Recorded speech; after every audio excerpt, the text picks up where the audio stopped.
Hi friends, welcome back to our channel. ముందుగా అయితే అందరికి నమస్కారం అండి. మీరు చూస్తున్నారు AP schemes info YouTube channel. So ఈరోజు మరొక తాజా సమాచారంతో నేను మీ ముందుకు రావడం జరిగిందండి. సో ఆ తాజా సమాచారం ఏంటి అనే విషయానికి కనుక వచ్చినట్లయితే, రేపటి వరకు అన్నదాత సుఖీభవ పథకానికి సంబంధించి గ్రీవెన్స్కి అవకాశం అనేది ప్రభుత్వం అయితే వెల్లడించడం జరిగిందండి. అన్నదాత సుఖీభవ పథకం కింద అర్హత ఉండి లబ్ధి పొందే రైతులు ఈ నెల 20వ తేదీ సాయంత్రం కల్లా గ్రీవెన్స్ అనేవి పెట్టుకుంటే ఆ గ్రీవెన్స్ని పరిశీలించి త్వరలోనే నగదు అనేది విడుదల చేస్తామనేది ప్రభుత్వం చెప్పడం జరిగిందండి. సో వ్యవసాయ శాఖ డైరెక్టర్ ఢిల్లీ రావు గారు అయితే ఓ సమావేశంలో దీని గురించి చర్చించడం జరిగింది. సో కాబట్టి అన్నదాత సుఖీభావకు సంబంధించి గ్రీవెన్స్ అనేవి ఏ విధంగా నమోదు చేయాలి అనేటువంటి పూర్తి సమాచారం అయితే నేను ఈ వీడియోలో అందిస్తానండి. సో మీరు ఈ వీడియోని ఎక్కడా స్కిప్ చేయకుండా చూడండి, అప్పుడే మీకు పూర్తి సమాచారం అనేది అందుతుంది. అదేవిధంగా మన ఛానల్ ఎవరైనా ఫస్ట్ టైం చూస్తుంటే సబ్స్క్రైబ్ చేసుకుని మాకు సపోర్ట్ చేయండి, వీడియోకి ఒక లైక్ చేయండి.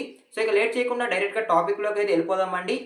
సో ముందుగా చూసుకున్నట్లయితే ఆంధ్రప్రదేశ్ రాష్ట్ర ప్రభుత్వంలో రైతులకు అన్నదాత సుఖీభవ నిధులు విడుదల చేసినప్పుడు ఎవరైతే అర్హత కలిగి ఉండి ఇంతవరకు లబ్ధి అయితే పొందలేదో సో వాళ్ళందరూ 20వ తేదీ సాయంత్రం కల్లా గ్రీవెన్స్ అనేవి నమోదు చేసుకోవాలని వ్యవసాయ శాఖ ఢిల్లీ రావు గారు అయితే ప్రకటించడం జరిగిందండి.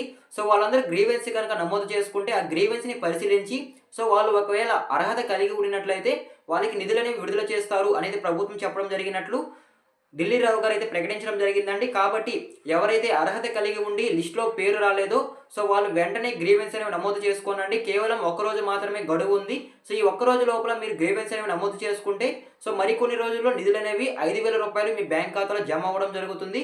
సో ఓకేనా, మీకు క్లారిటీగా అయితే అర్థమైంది అనుకుంటున్నాను. సో మీరు గ్రీవెన్స్ అనేవి ఏ విధంగా నమోదు చేయాలి అనే విషయానికి కనుక వచ్చినట్లయితే సో మీ దగ్గరలోని వ్యవసాయ కేంద్రాలకు వెళ్ళి అక్కడ అగ్రికల్చర్ అసిస్టెంట్ని కనుక కలిసినట్లయితే సో వాళ్ళు గ్రీవెన్స్ అనేవి అప్లై చేస్తారండి.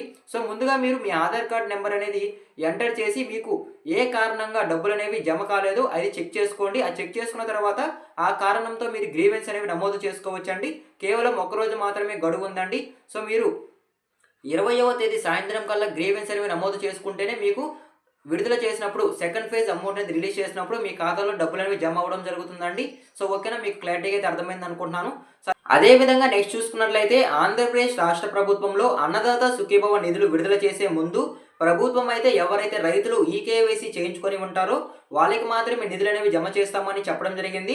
సో దాని ప్రకారమే ఈకేవైసీ చేయించుకొని ఉన్న రైతులకు మాత్రమే ఆగస్టు 2వ తేదీన నిధులు అనేవి విడుదల చేయడం జరిగిందండి. సో ఇంతవరకు అన్నదాత సుఖీభవ పథకానికి సంబంధించి అర్హత ఉండి ఈకేవైసీ కనుక చేయించుకోకుండా ఉండే రైతులకు కూడా మరొక అవకాశం కల్పించడం జరుగుతుందండి. సో 20వ తేదీ సాయంత్రం కల్లా మీరు ఈకేవైసీ కంప్లీట్ చేసుకొని మీ వ్యవసాయ కేంద్రాల్లో కనుక మీ డీటెయిల్స్ అనేవి నమోదు చేసినట్లయితే మీకు సెకండ్ ఫేజ్ అమౌంట్లో డబ్బులనే విడుదల చేస్తాము అనేది ప్రభుత్వం చెప్పినట్లయితే సమాచారం అండి. సో అధికారులు అంటే వ్యవసాయ శాఖ డైరెక్టర్ ఢిల్లీ రావు గారు అయితే ప్రకటించడం జరిగింది. ఈకేవైసీ వల్ల ఎవరికైతే అమౌంట్ అనేది తిరస్కరించబడి ఉంటుందో వాళ్ళు కూడా ఈకేవైసీ చేయించుకుంటే వాళ్ళకి కూడా అమౌంట్ రిలీజ్ చేస్తామని అయితే పత్రికా ముఖంగా అయితే తెలియజేసినట్లయితే సమాచారం అండి. సో ఓకేనా, మీకు క్లారిటీగా అయితే అర్థమైంది అనుకుంటున్నాను. సో అదేవిధంగా నెక్స్ట్ చూసుకున్నట్లయితే సో ఎవరికైతే ఎన్పిసిఐ ప్రాబ్లం వల్ల అమౌంట్ అనేది జమ కాలేదో సో వాళ్ళు కూడా ఎన్పిసిఐ చేయించుకుంటే సెకండ్ ఫేజ్ అమౌంట్లో డబ్బులు అనేవి రిలీజ్ చేస్తాము అనేది ఢిల్లీ రావు గారు అయితే తెలియజేయడం జరిగిందండి. సో నిన్నటి రోజున పత్రికా ముఖంగా కూడా మనకి ఒక తాజా సమాచారం అయితే రావడం జరిగింది. సో ఈ విధంగా ఎవరైతే ఇంకా ఈకేవైసీ చేయించుకోలేదో వాళ్ళు రేపటిలోగా అయితే ఈకేవైసీ చేయించుకోండి. సో అప్పుడే మీకు డబ్బులు అనేవి జమ అవ్వడం జరుగుతుంది. సో 20వ తేదీ సాయంత్రం లోపల మీరు ఈకేవైసీ చేయించుకొని మీ దగ్గరలోని వ్యవసాయ కేంద్రాలకు వెళ్ళి నమోదు కనుక చేసుకున్నట్లయితే మీకు డబ్బులు అనేవి పడడం జరుగుతుందండి. సో ఓకేనా. సో అదేవిధంగా నెక్స్ట్ చూసుకున్నట్లయితే కొన్ని ప్రాంతాల్లో ఎలక్షన్ కోడ్ వల్ల ఈ అన్నదాత సుఖీభవ నిధులు ఆ ప్రజలకు రిలీజ్ చేయకుండా హోల్డ్ అనేది పెట్టడం జరిగిందండి. సో ఈ విధంగా ఎన్నికల కోడ్ జరిగే ప్లేస్లో ఎవరికైతే పడలేదో సో వాళ్ళకి కూడా సెకండ్ ఫేజ్ అమౌంట్లో డబ్బులు అనేవి విడుదల చేస్తున్నట్లు సమాచారం అండి. ఢిల్లీ రావు గారు అయితే ప్రకటించడం జరిగింది, వ్యవసాయ శాఖ డైరెక్టర్ గారు అయితే. సో సెకండ్ ఫేజ్ అమౌంట్ అనేది ఎప్పుడు రిలీజ్ చేస్తే అప్పుడే ఆ ప్రదేశాల వాళ్ళకి ఎవరికైతే జమ కాలేదో సో వాళ్ళకి కూడా నిధులు అనేవి జమ అవుతాయని అయితే తెలియజేయడం జరిగిందండి. సో ఓకేనా, మీకు క్లారిటీగా అయితే అర్థమైంది అనుకుంటున్నాను. సో ఈ విధంగా అన్నదాత సుఖీభావకు సంబంధించి ఎవరికైతే అర్హత కలిగి ఉండి ఇంతవరకు లబ్ధి పొందలేదో వాళ్ళు వెంటనే గ్రీవెన్స్ అనేది పెట్టుకోండి. సో అదేవిధంగా ఎవరైతే ఈకేవైసీ అనేది ఇంకా చేయించుకోలేదో వాళ్ళు కూడా గ్రీవెన్స్కి అవకాశం అయితే కల్పించడం జరిగింది. సో ఓకేనా, మీకు క్లారిటీగా అయితే అర్థమైంది అనుకుంటున్నానండి. సో ఈ విధంగా అన్నదాత సుఖీభావకు సంబంధించి ఒక తాజా సమాచారం అయితే రావడం జరిగిందండి. సో ఇంకా ఒక్కరోజు మాత్రమే గడువు ఉందండి. సో 20వ తేదీ సాయంత్రం లోపల మీరు గ్రీవెన్స్ పెట్టుకుంటేనే మీకు నిధులు అనేవి వచ్చే అవకాశం అయితే ఉంటుంది. సో ఓకేనా. సో ఇవాల్టి వీడియో అయితే ఇంతేనండి. అన్నదాత సుఖీభవకి సంబంధించి వచ్చిన తాజా సమాచారాన్ని నేను మీకు క్లారిటీగా అయితే ఎక్స్‌ప్లెయిన్ చేశాను.